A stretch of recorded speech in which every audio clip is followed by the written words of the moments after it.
My 6-year-old son is a hubby's brother's house. I hear voices from the wall. He put his ears close to it. Let me introduce myself. My name is Michelle, and I'm a woman in my 40s working in healthcare. I first met my husband, Henry, 20 years ago when we were both in college. At the time, I was studying in a medical program to become a nurse. Henry, on the other hand, was an engineering major who loved diving into detailed projects and theories. Our paths crossed one day in the university cafeteria. I accidentally dropped my textbook, and Henry picked it up for me, sparking a conversation. I was drawn to his sincere demeanor, and we gradually grew closer until we started dating. After graduating, I began my career as a nurse while Henry started his journey as an engineer. We grew together, supported each other, and eventually got married. Later, we welcomed our wonderful son Andrew into the world, making our family even happier. Andrew is now 6 years old with an inquisitive nature and a rich emotional sensitivity. Henry and I love him deeply and cherish every moment of raising him. On weekends, we enjoy going to the park or reading picture books together as a family. Henry's brother, John, also values family just like us. John has found success as an architect and has built a happy home with his wife, Sandra. Their daughter, Joyce, is 10 years old. She's a bit introverted, but is always warmly looked after within the family. One day, our family decided to visit John's home after a long time apart. We hopped in the car and headed towards John's place. During the ride, Andrew gazed out the window and asked, "Mommy, what kind of stories does Joyce like?" I smiled and replied, "I heard Joyce loves animal stories. Since you love animals too, I'm sure you two will have lots of fun chatting." As the car entered a quiet suburban area, John's house came into view. It was an impressive 2-story home with a well-maintained flower bed sprawling across the front yard. "This is Uncle John's house," Henry announced, and Andrew's eyes lit up. "It's so big," he exclaimed. We parked the car and walked to the front door where John and Sandra greeted us with warm smiles. John embraced me and said, "It's been a while, Michelle. How have you been?" "I'm doing well, Sandra. It's so wonderful to see you," I replied. Sandra welcomed us inside to relax and get comfortable. Joyce waved shyly at Andrew, who returned the greeting with a bashful, "Hi, Joyce." She took his hand and said, "Hi, Andrew. Let me show you around the house." Stepping inside, we were greeted by a spacious living room filled with warm-colored furniture and decor, creating an instantly soothing ambiance. As we settled into the living room, Sandra brought us some freshly brewed tea. "Thank you, Sandra. Your home is absolutely lovely," I complimented, to which Sandra replied with a smile, "Thank you. We're so happy to have you all here." Meanwhile, Henry and John were engrossed in shop talk. John excitedly described his latest architectural project, and Henry listened intently, sharing in his enthusiasm. "You know, John designed this house himself," Sandra mentioned, much to my surprise. "Really? That's incredible, John. To think you designed such a beautiful home," I marveled. As dinner time approached, Sandra and I found ourselves in the kitchen preparing the meal together. While cooking, Sandra confided, "I hope Joyce and Andrew get along well. She's a bit shy, you know." I reassured her, saying, "Don't worry, Sandra. Andrew makes friends easily, so I'm sure he and Joyce will hit it off in no time." Dinner was a joyful affair, filled with laughter around the table as the children exchanged stories. Andrew shared tales from his favorite picture books, and Joyce listened with delight. As the night grew late, Sandra suggested, "It's about bedtime. Andrew, would you like to have a sleepover in Joyce's room?" Andrew happily agreed, and Joyce smiled, saying, "Sure, let's have a sleepover." We retired to our respective rooms as a peaceful night settled in. Henry and I sat on the living room couch reflecting on the day's events. "It was so nice to have everyone together like this after so long," I said, and Henry quietly replied, "Yeah, it makes you appreciate the importance of family." Late into the night, the house was enveloped in stillness. Andrew was sound asleep in Joyce's room, while Henry and I rested in the guest bedroom. I was drifting off, wrapped in a cozy weariness, when suddenly something stirred me awake. In the dimly lit room, I found Andrew standing beside my bed, his small hand gently shaking my shoulder as he whispered, Mommy, wake up." I rubbed my sleepy eyes and looked up at Andrew. "What's the matter, sweetie? It's so late." Andrew's face was etched with worry. "I woke up to go to the bathroom, but I heard a voice coming from the wall in Joyce's room. It was scary and I couldn't fall back asleep. A voice, what do you mean? I asked cautiously. It's true, Mommy, believe me, I heard someone saying help me from inside the wall, he said, tears welling up in his eyes. I hugged Andrew close and gently stroked his hair. It's okay, honey. I'm sure it was just a misunderstanding. Maybe you had a bad dream. It's very late now, so let's sleep together tonight.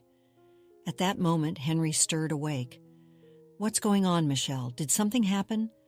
I explained the situation to Henry. Andrew says he heard a voice coming from the wall in Joyce's room. Henry furrowed his brow. A voice? That can't be right. Maybe he misheard some other noise. Andrew pleaded again. Daddy, it's true. I'm too scared to sleep. Henry looked at Andrew, smiling gently. It's okay, champ. Dad will give you a big hug. Don't worry now. Let's head back to Joyce's room, though. Still looking uneasy, Andrew nodded at Henry's words. I walked Andrew back to Joyce's room and tucked him into bed once more. Mommy, do you think Joyce heard the voice too? Andrew whispered. I'm not sure, but Joyce seems to be sleeping soundly, so I think everything's okay. If anything else happens, let me know right away, I said, kissing Andrew's forehead and speaking softly. After making sure Andrew was asleep, I returned to the guest room, where Henry was sitting on the bed, waiting. How'd it go? Andrew's still a bit frightened, but he seems to have calmed down for now, I replied. Yeah, I'm sure he'll feel better in the morning, Henry said, and we settled back into sleep. As dawn approached, I found myself in a strange dream, a shallow slumber in the darkness. Someone was calling out for help. When morning came, the house was once again filled with cheer. The sound of children's laughter echoed through the halls, and Sandra had prepared a lovely breakfast. It almost seemed like last night's events were just a dream, with everyone going about their day as usual. However, somewhere in my heart, I couldn't shake Andrew's words. A nagging worry spread through my chest as if his small voice was revealing some greater truth. Michelle, breakfast is ready. Henry's voice pulled me back to reality. I smiled at him and replied, Thank you, hoping for a pleasant day ahead. I decided to enjoy breakfast with my family.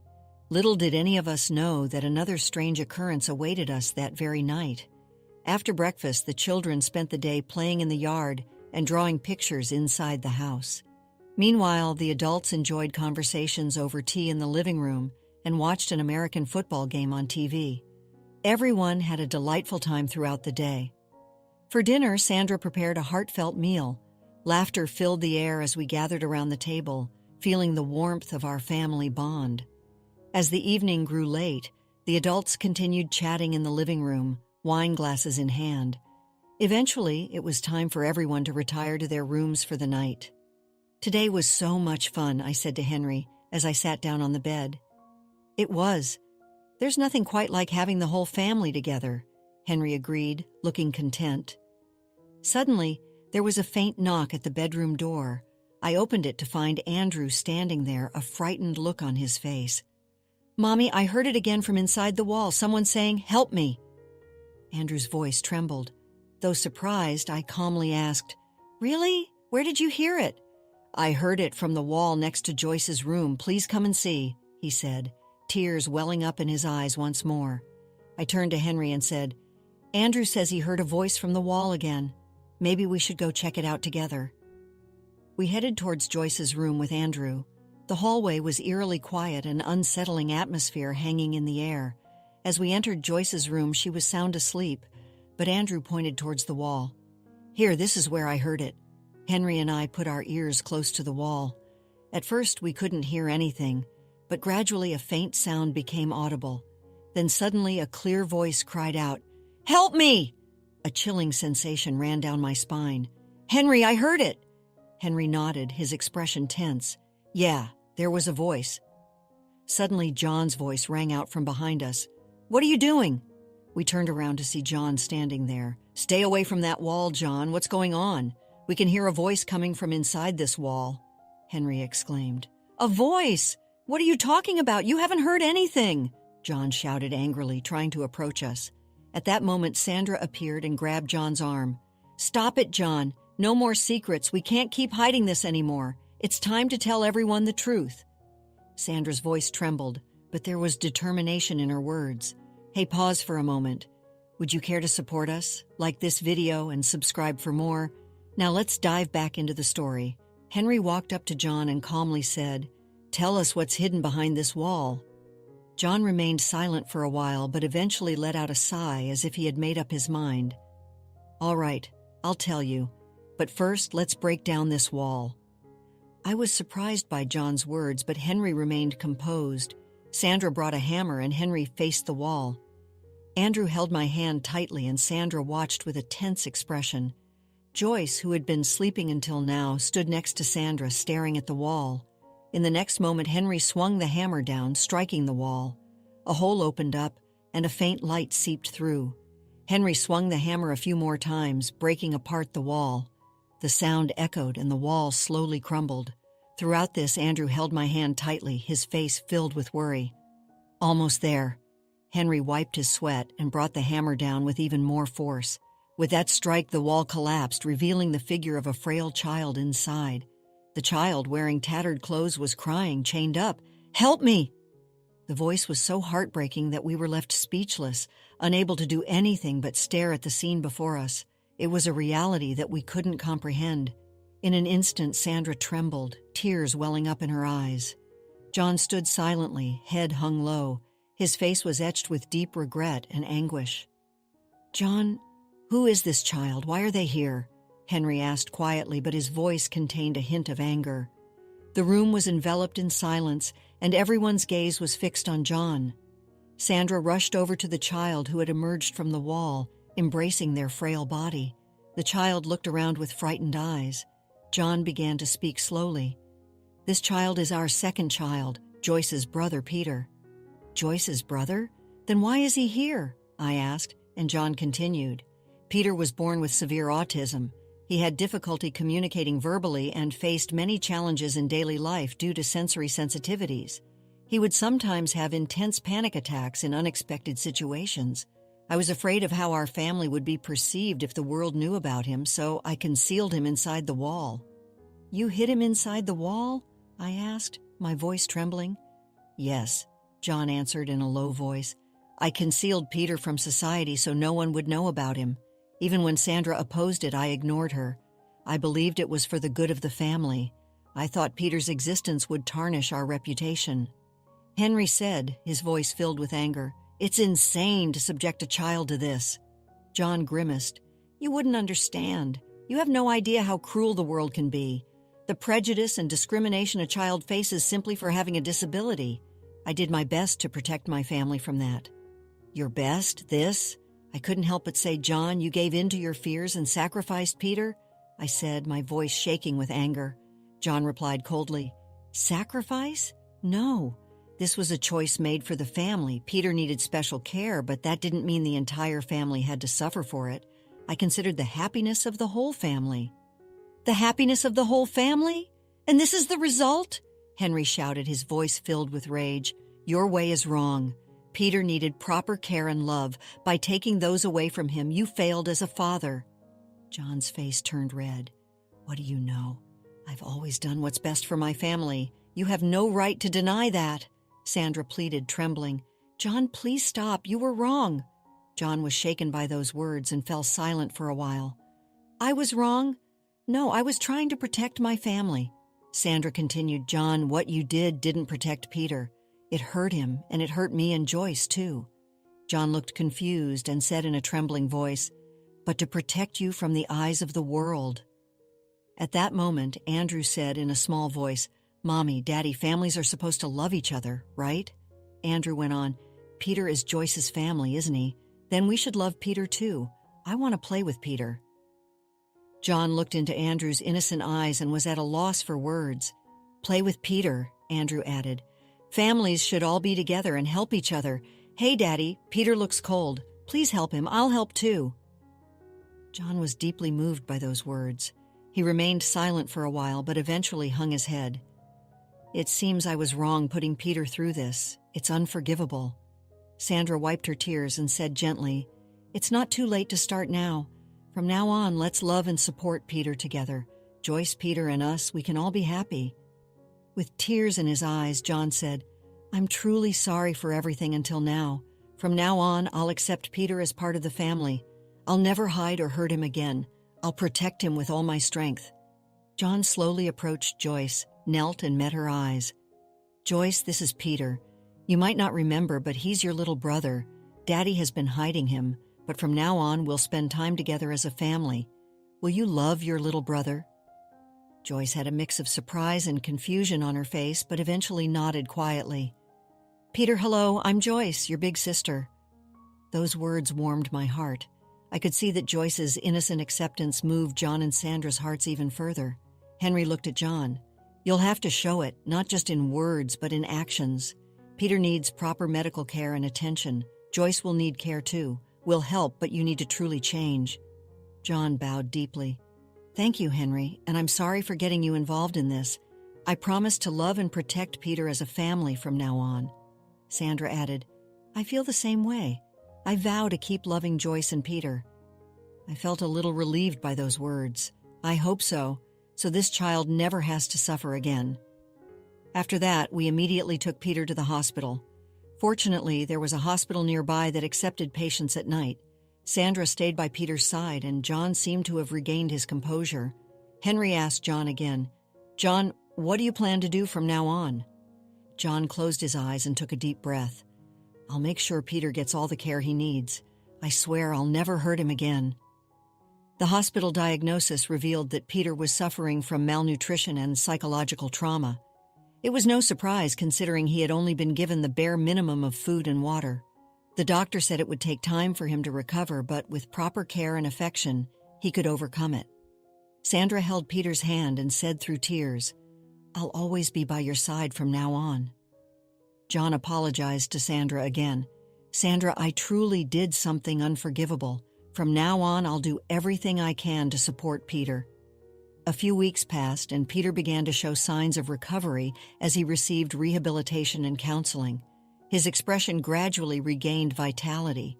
John took care of Peter every day, doing everything he could for him.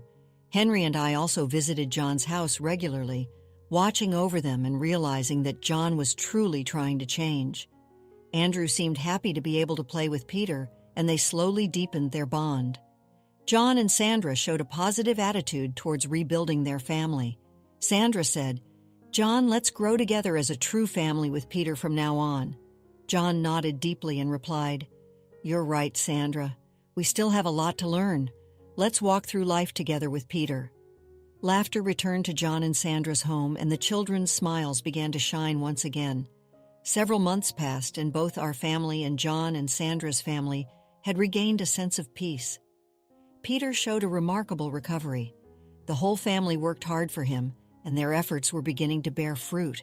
On a sunny Saturday afternoon, we decided to invite John, Sandra, Joyce, and Peter to the park. Peter played on the playground with Joyce and Andrew, and their laughter was constant.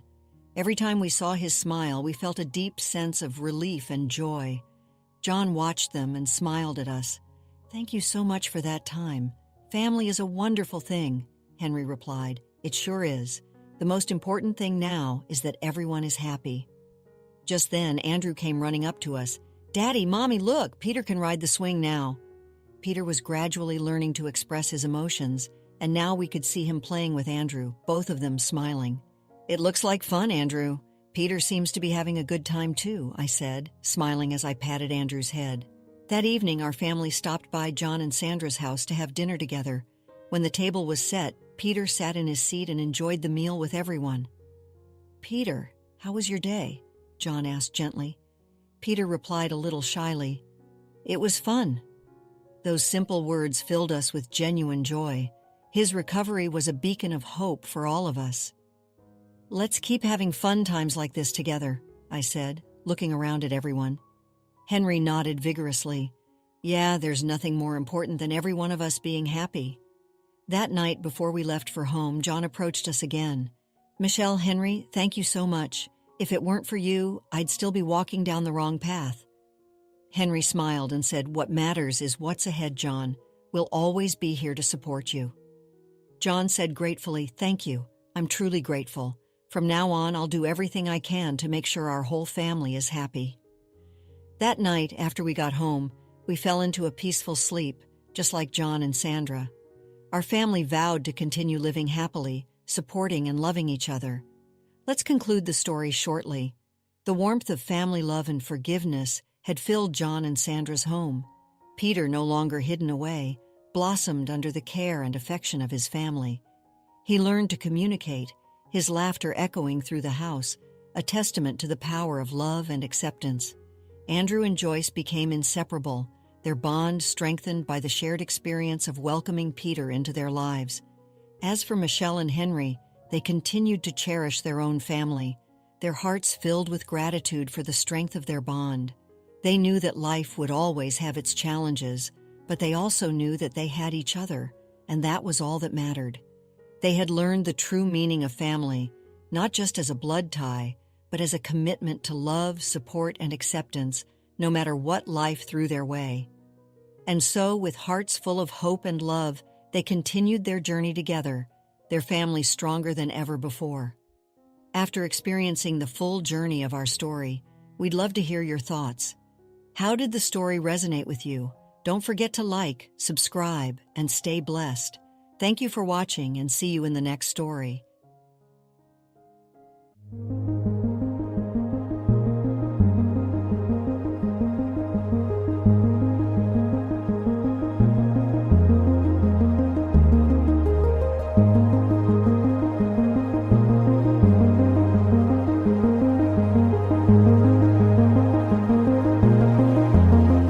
Alright, everyone's presentations are done. Nick, the manager, said as he tried to move the discussion forward. Excuse me, I haven't. I recently found out something. Nick interrupted me and began to speak. There's apparently someone in this department who didn't graduate high school and is just a part-timer. Meetings should be for employees only. Absolutely right. His lackey, Mike, of course, agreed with Nick. I'm leaving. After leaving the meeting room, I started to shut down my computer. I noticed that an email had arrived, not in my personal inbox, but in the company's shared email. Thinking, there's no point in speaking up, no one will listen, I went home quietly. The next day, I heard a commotion from Nick's desk.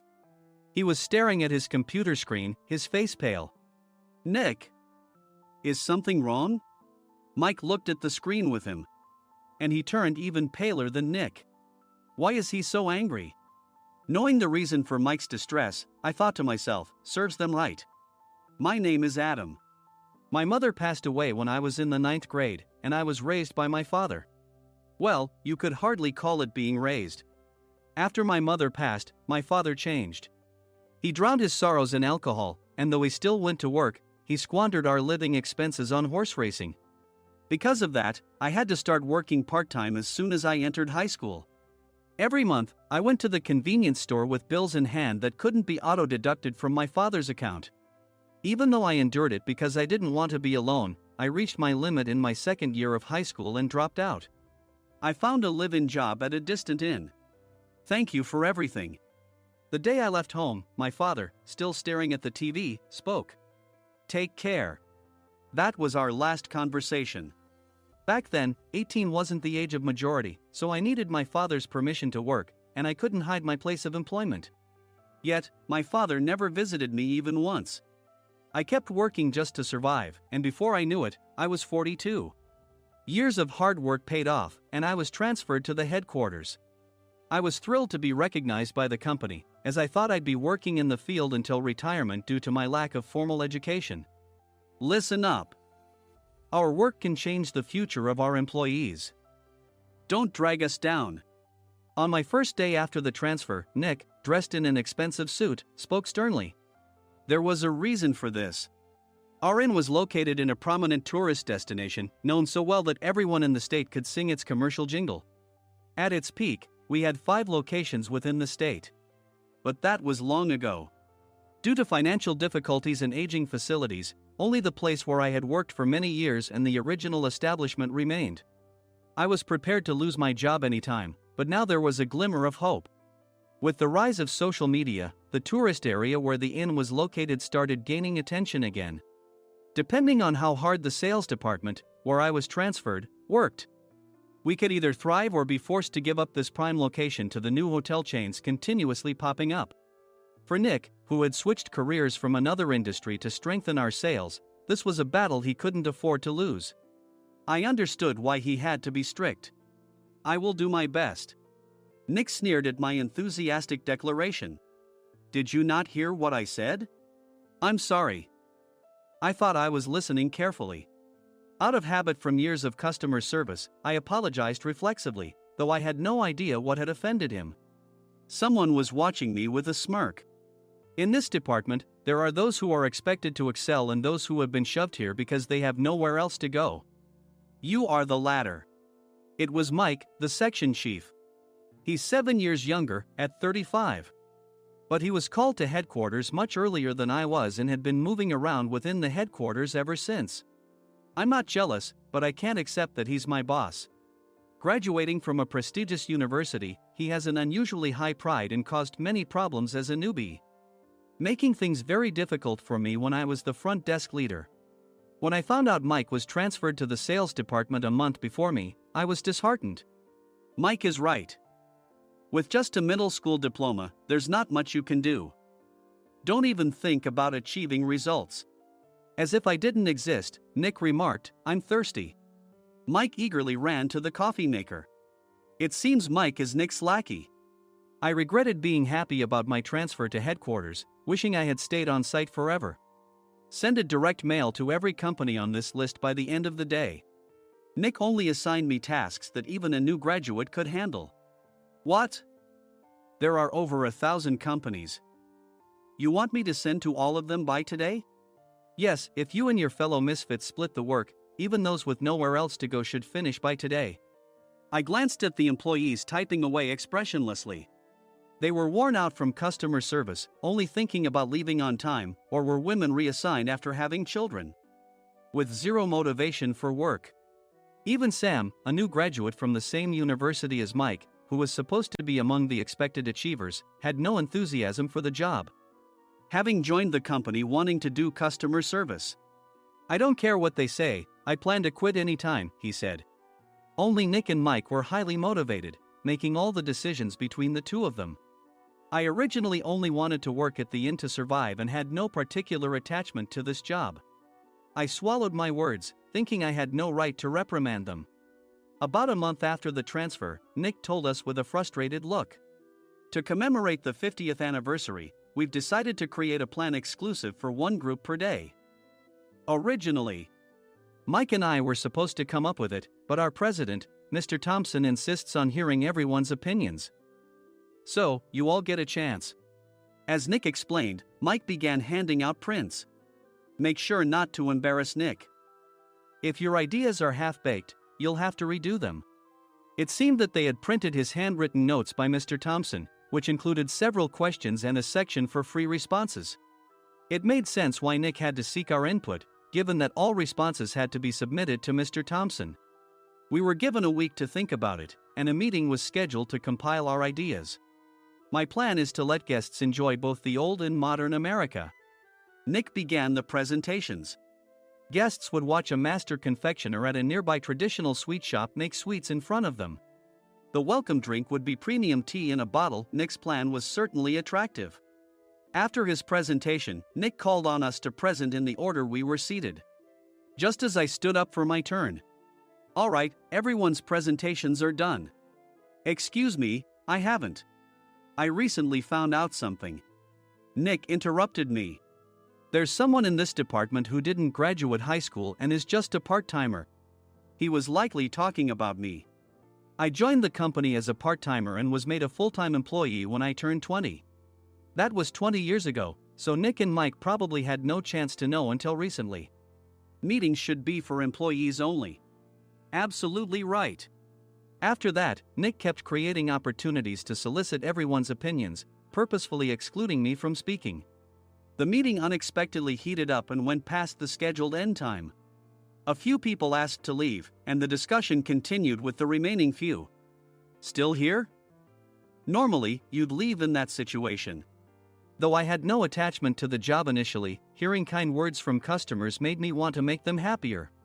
For someone like me, with nowhere to go, the inn was my home and customer service was my life. I felt pathetic about my current self.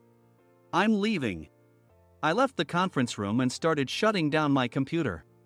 I noticed an email had arrived, not in my personal inbox, but in the company's shared email. Thinking no one would listen to what I had to say anyway, I quietly went home. The next day, while preparing the DM as instructed, I heard a commotion from Nick's desk. In his haste to stand up, he hit his knee on the desk. He stared at his computer screen, his face pale. "Nick! What's wrong?"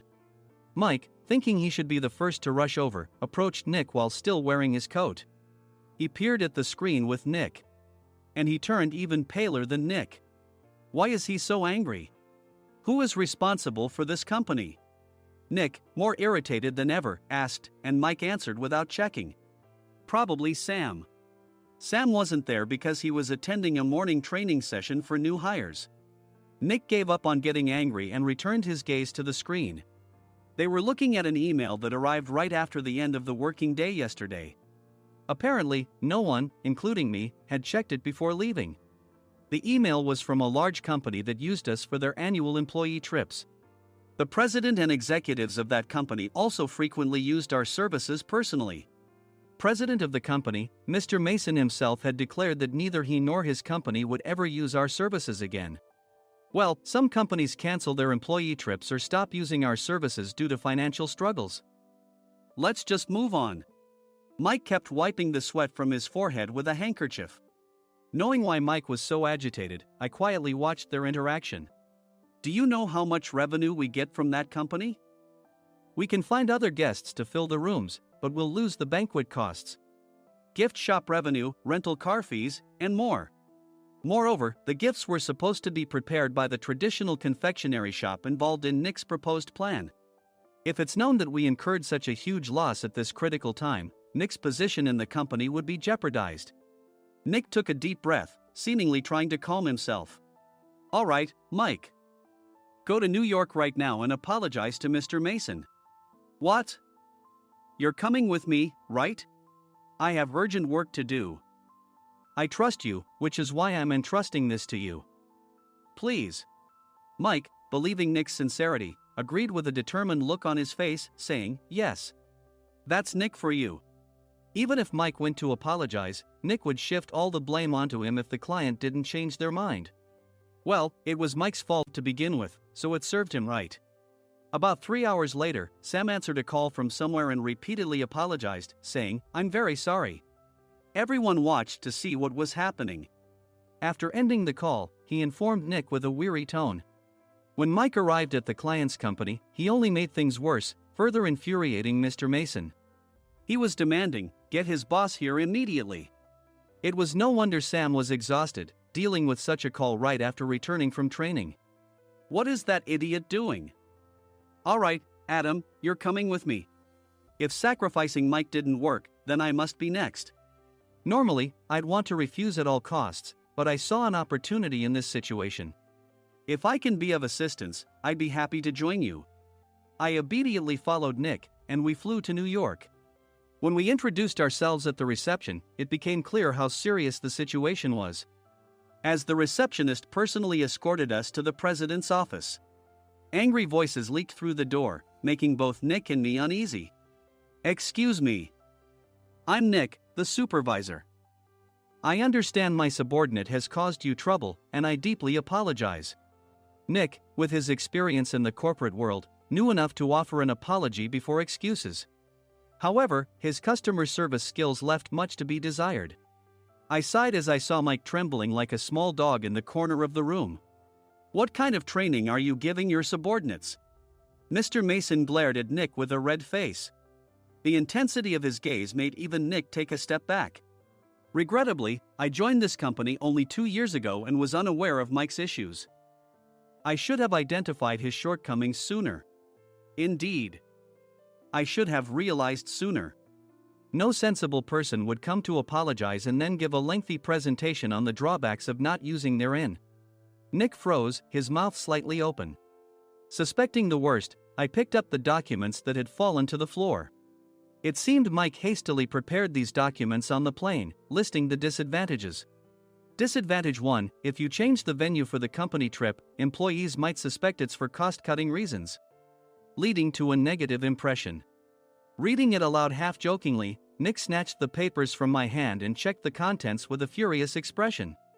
Among the stack of documents was a receipt from a nearby convenience store's copy machine. I felt a pang of dread, hoping he hadn't shown the receipt as well. What do you think he said when I asked what kind of nerve he had to do this? I'm very sorry. Faced with the dire situation, Nick must have thought there was nothing left to do but apologize. In a voice smaller than I'd ever heard from him, he uttered words of apology. He said, "I'm a Harvard graduate. I don't believe I said anything wrong." Mike! What have you done? Forgetting his plan to pin the blame on Mike, Nick yelled loudly, even in front of Mr. Mason. "I didn't do anything wrong." "You're still saying that? Look at him." Mike pointed at me with a shaking hand. "I was assigned to headquarters in my 20s and now I'm a section chief. This guy only made it to headquarters at 42. Everything I've done proves I was right. So why are we losing the contract?" Having said his piece, Mike collapsed to the floor. "Of course. You were sent there because you had nowhere else to go." Mike never expected to hear such words from someone he looked down upon. He lunged at me, and Nick hurriedly stepped in to stop him. "Mr. Thompson told me Mike is a quick thinker, and to take good care of him." There's no way he was pushed aside. "Don't make things worse here. He didn't say quick thinker, he said only quick-witted, didn't he?" I don't remember that part." I recalled the many troubles Mike caused when he was a newbie. When Mike was on the front line, his pride was so high that he never apologized to customers. Customer service, especially in our job, doesn't work alone. It brings both good and bad situations. If the front staff or housekeepers made mistakes, or the cleaning company didn't properly clean a room, one had to apologize to the customers regardless of personal fault. Mike, in such situations, would never apologize, insisting he wasn't at fault. This often angered customers, and as the front desk leader, I frequently had to apologize on his behalf. He caused complaints and disrupted operations, which is why he was quickly moved to headquarters. In departments where he didn't interact directly with customers, his quick thinking was beneficial and things went well. But it seemed his flaws were starting to show. Corporate reservations are supposed to be entered into the system by the sales representative. But a quick check yesterday revealed that more than 10 items were missing from the client's reservation. The handover document clearly stated what needed to be prepared. Why didn't you enter it into the system? Why do we have to give them special treatment?